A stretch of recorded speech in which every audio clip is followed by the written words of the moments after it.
Bonjour tout le monde, bienvenue sur ma chaîne. Je suis Laurine, la fondatrice de la marque Il était une fois Paris, avec laquelle j'organise des visites guidées insolites, comme le Paris sanglant, le Paris de la luxure ou encore le Paris de la sorcellerie.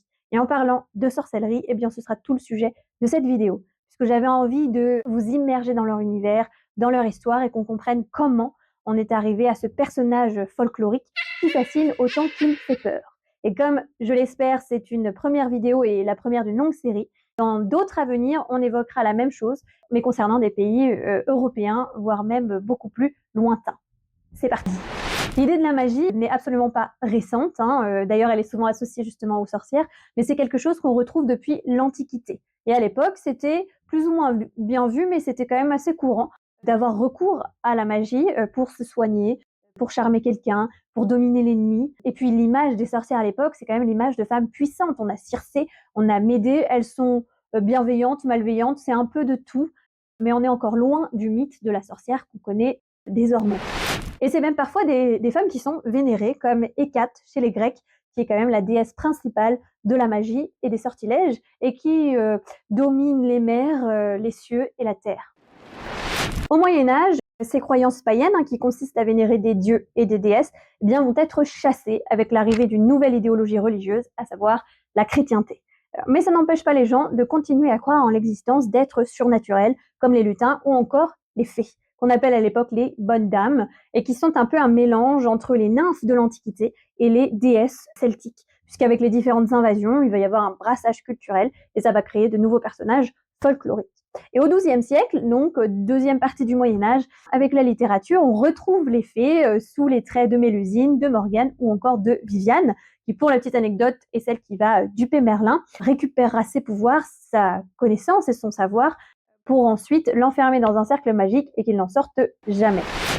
À l'époque, ça plaît pas beaucoup à l'Église que la fée soit autant à la mode, puisque c'est un personnage féminin qui a des pouvoirs, et ça viendrait concurrencer ceux de Dieu. Donc on commence à se dire bien, que peut-être la fée n'est pas si bienveillante que ça, mais pourrait être au contraire un peu malveillante, voire même démoniaque.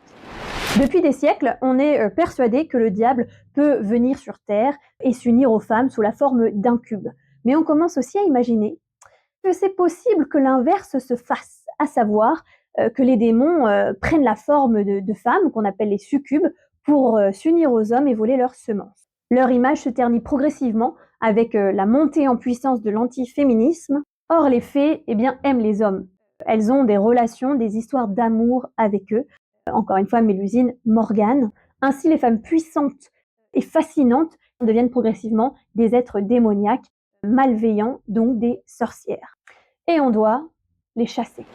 Alors, pour le contexte de ce qui va amener la chasse aux sorcières, en Europe, à la fin du XVe, début du XVIe siècle, on va vivre une période assez tumultueuse, notamment l'Église qui est en pleine crise. En crise externe, il y a la chute de Constantinople au milieu du XVe siècle, ce qui fait qu'elle perd de sa zone d'influence et puis de son pouvoir.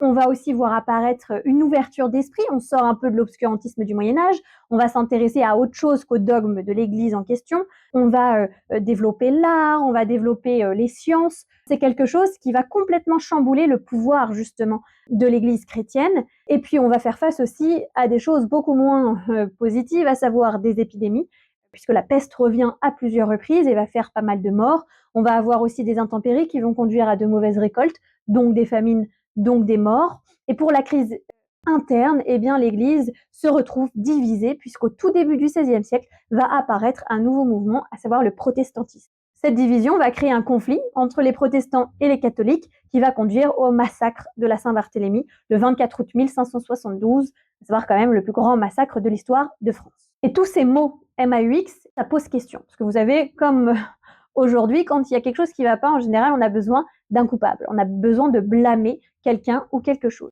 Eh bien, à l'époque, on est persuadé que les forces du mal sont à l'œuvre, que le diable est responsable de tout ce qui se passe. Mais attention, il n'agit pas seul, il a des disciples, et notamment les femmes.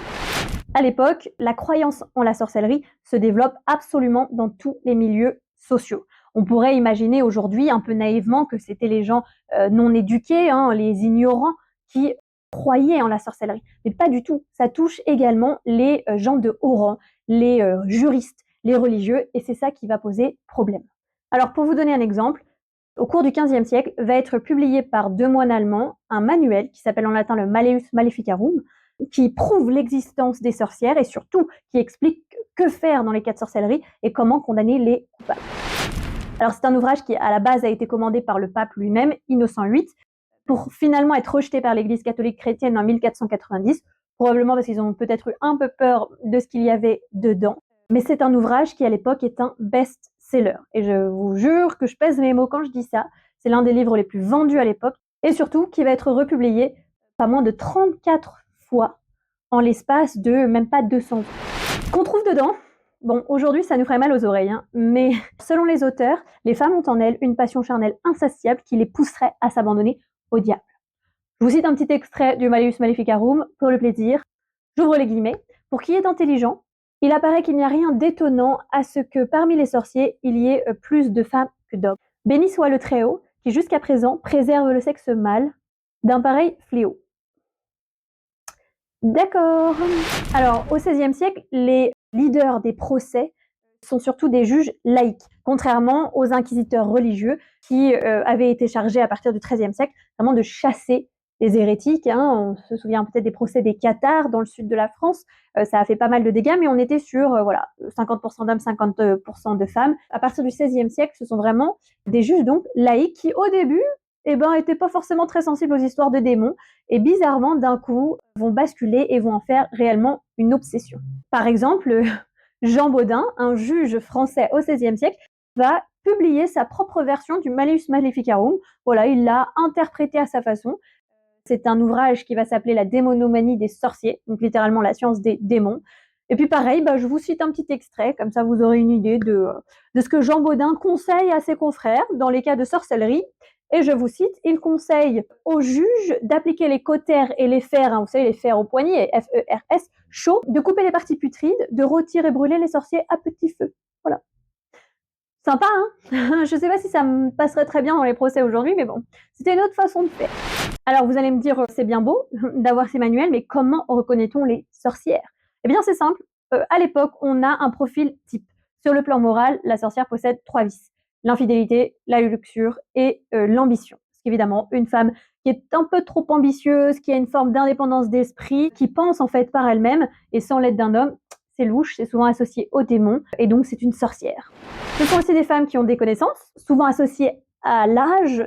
C'est pour ça qu'on retrouve sur le profil type de la sorcière le visage d'une femme âgée, puisqu'avec leur expérience de vie, elles avaient appris à manipuler les plantes. L'idée du chaudron de la sorcière, ça vient des marmites dans lesquelles elles fabriquaient justement leur mixture, etc., mais dans un but bienveillant, puisque c'était pour soigner. C'est les femmes qu'on a appelées les avorteuses, les accoucheuses, les faiseuses d'anges, donc les premières femmes médecins, sages-femmes. Ce sont elles finalement, et ça va poser problème puisque ça venait un peu concurrencer justement les hommes et leur savoir-faire à eux. Et à un moment donné, on va carrément interdire aux femmes de pratiquer la médecine, ce qui va avoir un impact direct sur leur taux de mortalité, parce que les femmes étaient les plus à même de savoir quoi faire lors des accouchements ou pendant la grossesse.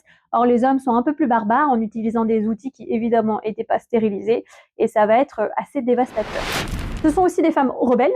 On a le bel exemple de Jeanne d'Arc qui va être condamnée au bûcher par les Anglais, soi-disant pour être une femme démoniaque, donc une sorcière, puisqu'apparemment elle entendait des voix de démons. Mais en réalité, ça les a bien aidés de s'en débarrasser comme ça, parce que Jeanne d'Arc, c'est quand même une femme intelligente, malgré son jeune âge, c'est une fine stratège de guerre, et ça aurait pu donner envie à d'autres jeunes filles de s'émanciper de la même façon, et puis de surtout mener les hommes, ce que Jeanne d'Arc a fait. Donc ça servait de justification aussi à l'époque de condamner les femmes au bûcher et de les faire passer pour des sorcières. En gros, une femme parfaite à l'époque, c'est une femme asexuée et aussi inexistante que possible. Et ce qui va agrémenter en fait cette image de sorcière et en faire l'ennemi public numéro 1 à l'époque, c'est aussi le développement de l'imprimerie, puisque ça va permettre de propager en masse des ouvrages comme le Malleus Maleficarum, donc propager l'idée avec que le coupable, le responsable de tous les maux MAEX qu'il pouvait y avoir à l'époque, c'était la sorcière. Et puis, on considère un petit peu que la sorcière, avant cette fin du Moyen-Âge et ce début de la Renaissance, c'était finalement une victime, parce qu'elle n'avait pas choisi de pactiser avec le malin. Le malin lui était tombé dessus, alors qu'à partir de la chasse aux sorcières, on est plutôt convaincu que la femme l'a choisi, qu'elle l'a fait en toute conscience, et donc elle n'est plus victime, mais coupable.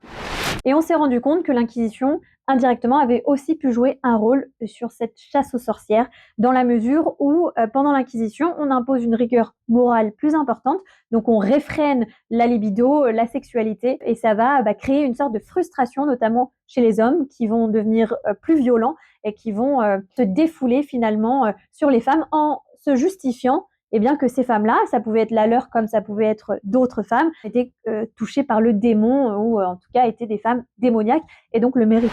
Une fois qu'on a ciblé la sorcière, on l'arrête et puis on va chercher la marque du diable. Parce qu'on est convaincu que le malin laisse sa trace sur ses disciples et donc on rase le crâne de ces femmes, ce qui nous rappelle bizarrement une pratique des nazis. Et puis sur le corps, si on voit apparaître un grain de beauté, des taches de naissance, des taches de rousseur, des cicatrices, des verrues, d'où la verrue sur le nez de la sorcière, c'est forcément qu'elle est liée au démon. Je ne crois pas connaître quelqu'un qui ait une peau immaculée de ça, mais bon.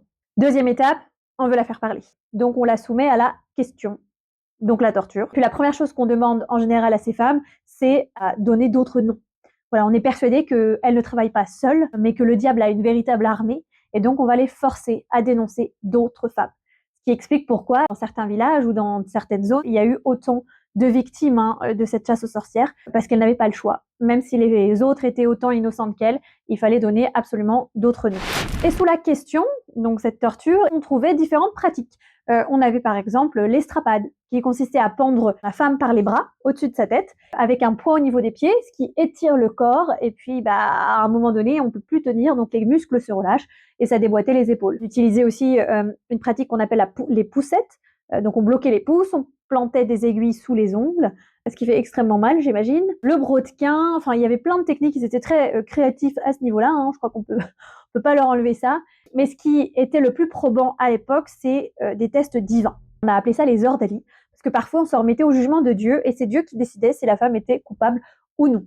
Et comme ordali, vous aviez le test de la nage, par exemple, qui consistait à lier les poings et les pieds de la personne, et on jetait la personne dans l'eau. Si elle coulait et qu'elle mourait noyée, elle était innocente. Mais elle était morte.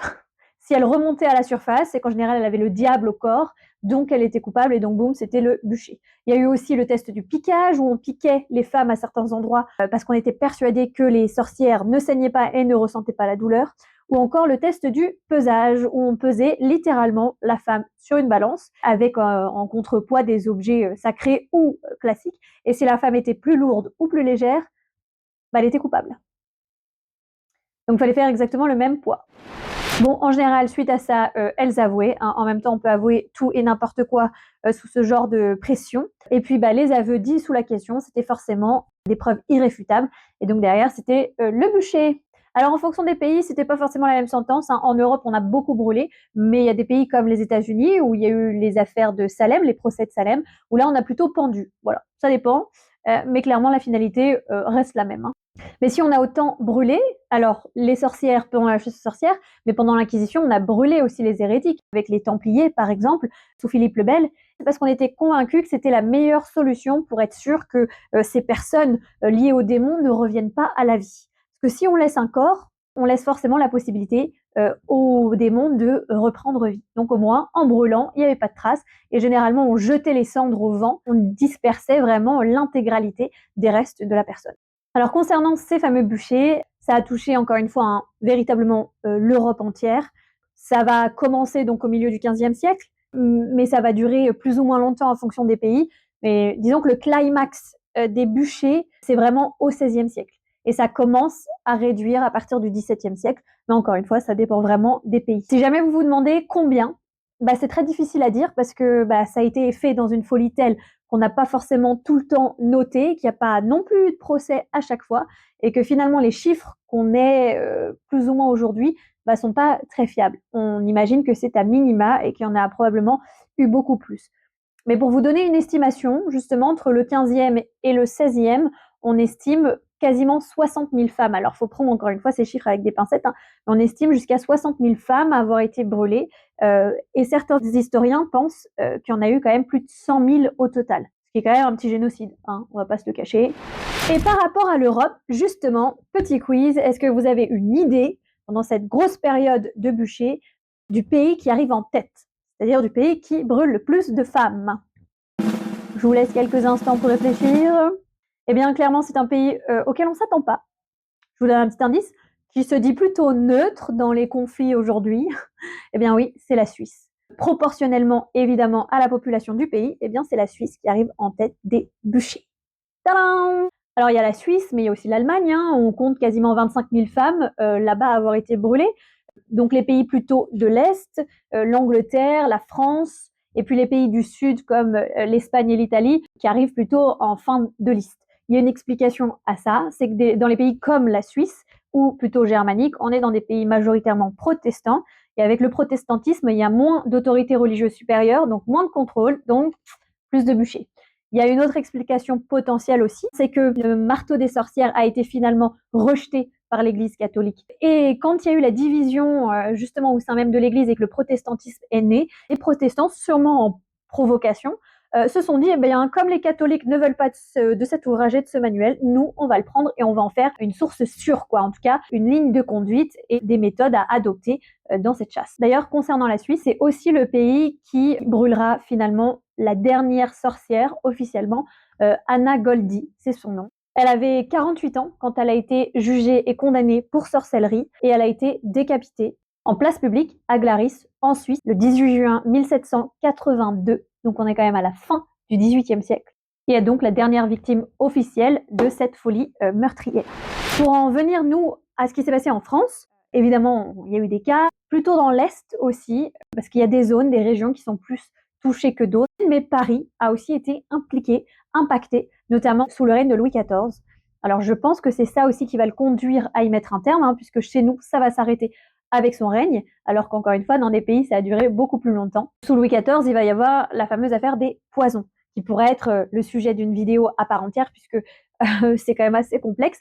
Mais pour vous résumer brièvement, le personnage qui ressort à chaque fois de cette histoire, c'est la fameuse Mon Voisin, qu'on appelle plus couramment La Voisin, qui est finalement considérée comme le fournisseur attitré de la cour de France à l'époque en poison. Elle a pratiqué aussi des avortements, ce qui évidemment était un crime à ce moment-là, et elle sera condamnée au bûcher en 1680, au tout début de l'année 1680, et 2 mois après sa mort, scandale total, puisque la fille de La Voisin va accuser Madame de Montespan, qui est quand même la favorite du roi, d'être une des clientes de sa mère. Et ça, pour le coup, ça a marqué Louis XIV, vous vous doutez bien. Alors, il n'a pas fait brûler la Montespan, parce que ça aurait un peu impacté quand même son image. Imaginez-vous, la favorite royale brûlée sur le bûcher en place de Grève, pas terrible en termes de com. Mais bon, il y a eu toute une affaire, elle a été condamnée à être bannie de la cour. Et d'ailleurs, Louis XIV a décidé de tout faire brûler, de faire brûler toutes les traces la concernant dans ce procès. Mais bon, on pourra en reparler lors d'une prochaine vidéo si jamais ça vous intéresse. Pour finir cette vidéo, la sorcellerie, on a parlé de chasse pour nous plutôt 15e, 16e siècle, mais elle existe encore dans certains pays du monde, parfois en Inde, au Népal, en Papouasie-Nouvelle-Guinée. Les sorcières sont parfois encore chassées, enfin les sorcières du coup, les femmes en l'occurrence, et encore brûlées, c'est juste que on en parle beaucoup moins, alors que c'est un phénomène qui malheureusement existe toujours. Le personnage de la sorcière, on le retrouve partout dans la culture populaire, dans les dessins animés, dans les séries, les films. Parfois, on retrouve le côté quand même bienveillant des déesses païennes, avec Charme, si vous aussi vous avez eu votre période, Ma sorcière bien-aimée, Sabrina, etc. Mais parfois, on est quand même bien dans le cliché, notamment dans Blanche-Neige, par exemple. Et la culture populaire a sa part de responsabilité si aujourd'hui, la sorcière est toujours dessinée sous les traits d'une femme démoniaque. Enfin, dans Blanche-Neige, c'est quand même un message assez fort qui est envoyé aux enfants, notamment parce qu'il y a la référence à la pomme, qui est le fruit défendu, le péché originel, et puis dans la chrétienté, Ève, qui a été quand même considérée comme l'une des premières femmes tentatrices, donc démoniaques, de l'histoire, quoi. Mais de toute façon, aussi depuis quelques années, l'image de la sorcière réapparaît, notamment au sein du mouvement féministe. Par exemple, aux États-Unis, le 31 octobre 1968, devant la bourse de Wall Street, s'est présenté un groupe de femmes déguisées en sorcières, des femmes prônant le mouvement Witch. Et si on prend chaque initiale, ça a une signification un peu différente, puisque ça veut dire Women's International Terrorist Conspiracy from Hell. Et désormais, il y a plein de mouvements féministes, même en France, qui suivent un peu ce chemin-là et qui récupèrent aussi les attributs de la sorcière, tout simplement pour honorer et commémorer finalement la mémoire des femmes qu'on a brûlées il y a plusieurs siècles, des femmes qu'on a brûlées pour avoir eu envie de s'émanciper, pour avoir eu envie d'avoir les mêmes droits que les hommes, d'être l'égale des hommes. Et finalement, aujourd'hui, c'est toujours ce que les femmes recherchent. On essaye de retrouver un peu plus d'égalité. Voilà, je ne vais pas faire une vidéo complète là-dessus, mais c'est des choses qu'on continue d'essayer d'acquérir. Mais plus spécifiquement aujourd'hui, il y a un mouvement aussi de pratique de sorcellerie, puisqu'on a évoqué la magie, date de l'Antiquité, donc une forme de pratique de ce qu'on appellerait aujourd'hui de la sorcellerie, mais ça existe encore. Alors ça a évolué avec le temps, mais depuis le XXe siècle, il y a un mouvement qui s'appelle le mouvement de la Wicca, qui est né aux États-Unis, qui aujourd'hui a plusieurs variantes, comme chacun réinterprète un petit peu ses croyances. C'est quand même un mouvement qui s'inspire largement des croyances et de la culture païenne, mais voilà, qui revient à ces rituels, au fait de vénérer aussi des puissances féminines. Il y a plein d'ouvrages d'ailleurs qui parlent de ce mouvement-là. Il y en a peut-être parmi vous qui connaissent cette pratique de la Wicca, mais on la retrouve désormais un peu partout dans le monde aussi. Voilà pour cette première vidéo sur la thématique des sorcières. J'espère que ça vous a plu. C'est vraiment un peu une introduction à toutes celles que je vais proposer après. Si jamais il y a des questions auxquelles vous voudriez que je réponde concernant justement cette thématique, n'hésitez pas. Je vous mets aussi les sources, si vous voulez, dans la barre d'infos, comme ça vous pourrez les consulter ou en tout cas retrouver les ouvrages que j'ai utilisés pour créer la vidéo d'aujourd'hui. J'espère qu'elle vous a plu. N'hésitez pas à vous abonner, puisque ça vous permettra de connaître les dates ou en tout cas de savoir quand est-ce que les prochaines apparaissent. Je pense que la suivante, elle parlera de la sorcellerie en Écosse, puisque je me rends sur place très bientôt et il y a beaucoup à dire sur ce qui s'est passé là-bas, puisque c'est l'un des pays qui a, en plus de la Suisse, brûlé le plus de femmes, mais qui, contrairement à nous, a reconnu avoir assassiné des innocentes, puisqu'il y a quelques années, l'Écosse a réhabilité la mémoire de plusieurs milliers de femmes. J'espère qu'un jour en France, on aura la chance de le faire aussi. Le problème, c'est que depuis la Révolution française, l'État français ne reconnaît pas les crimes de l'Ancien Régime. Donc, c'est pas gagné. En tout cas, n'hésitez pas à commenter cette vidéo et je vous dis à très bientôt.